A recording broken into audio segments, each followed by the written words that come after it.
Assalamualaikum warahmatullahi wabarakatuh. Apa kabar teman-teman? Semoga kita semua selalu dalam keadaan sehat walafiat.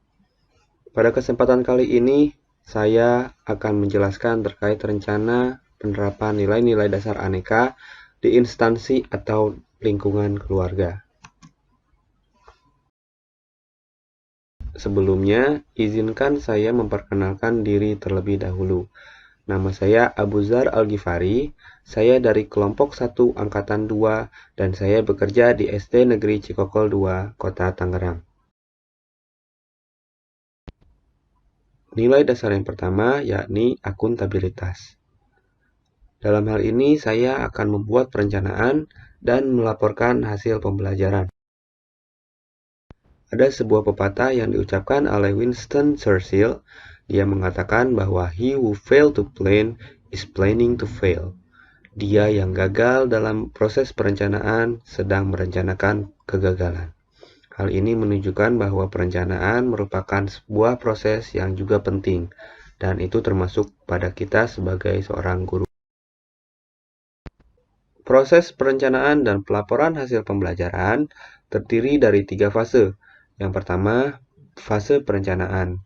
Dokumen terkait perencanaan terdiri dari beberapa hal, di antaranya silabus, program tahunan, program semester, dan RPP. Lalu yang kedua, fase pelaksanaan pembelajaran. Dalam proses pelaksanaan, tidak banyak dokumen yang dibuat, karena biasanya sudah ada atau tinggal pakai, seperti buku pelajaran dan LKS. Meski begitu, jika dilaksanakan penilaian harian, guru biasanya membuat soal. Fase yang terakhir yakni fase evaluasi. Evaluasi sendiri merupakan sebuah usaha untuk melihat sejauh mana efektivitas pembelajaran. Dokumen yang dibuat salah satunya berupa analisis butir soal. Nilai dasar yang kedua yakni nasionalisme. Untuk nilai dasar yang ini, saya akan menggunakan bahasa Indonesia dengan baik dan benar. Bahasa Indonesia sendiri memang bahasa persatuan, oleh karena itu wajib kita gunakan dengan baik dan benar. Menggunakan bahasa Indonesia yang baik dan benar terdiri dari 2 bagian besar, yakni saat menulis dan saat berbicara. Untuk saat menulis, saya akan menggunakan bahasa Indonesia yang baik dan benar saat menulis artikel di blog dan mengirim pesan melalui WhatsApp kepada murid atau wali murid. Lalu saat berbicara, saya akan menggunakan bahasa Indonesia yang baik dan benar saat menjelaskan pelajaran kepada siswa dan saat membuat podcast atau konten lainnya. Nilai dasar yang ketiga yakni etika publik. Untuk ini, saya akan mengucapkan salam sebelum dan sesudah pembelajaran.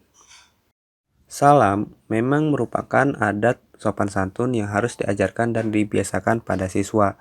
Oleh karena itu, saya sebagai guru harus mencontohkan dengan melakukannya terlebih dahulu. Keempat, komitmen mutu. Untuk hal ini, saya akan membuat podcast pembelajaran, sehingga pembelajaran di rumah akan jadi jauh lebih menarik. Dalam sebuah penelitian disebutkan bahwa semakin muda seseorang, maka mereka semakin menyenangi mendengarkan podcast.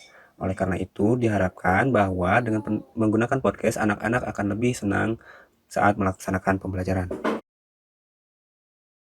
Dengan adanya aplikasi Anchor dan Spotify, kita memang menjadi lebih mudah dalam membuat podcast. Diharapkan dengan podcast tersebut, pembelajaran di rumah akan menjadi semakin menyenangkan. Nilai yang terakhir adalah nilai anti korupsi.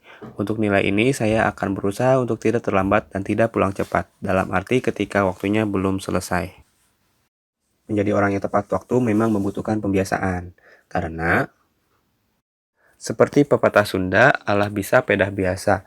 Semoga dengan pembiasaan-pembiasaan seperti ini kita akan menjadi ASN yang jauh lebih baik lagi, sehingga Indonesia akan menjadi negara yang lebih baik lagi ke depannya. Sekian video dari saya. Terima kasih atas perhatiannya. Billahi taufiq wal hidayah. Wassalamualaikum warahmatullahi wabarakatuh.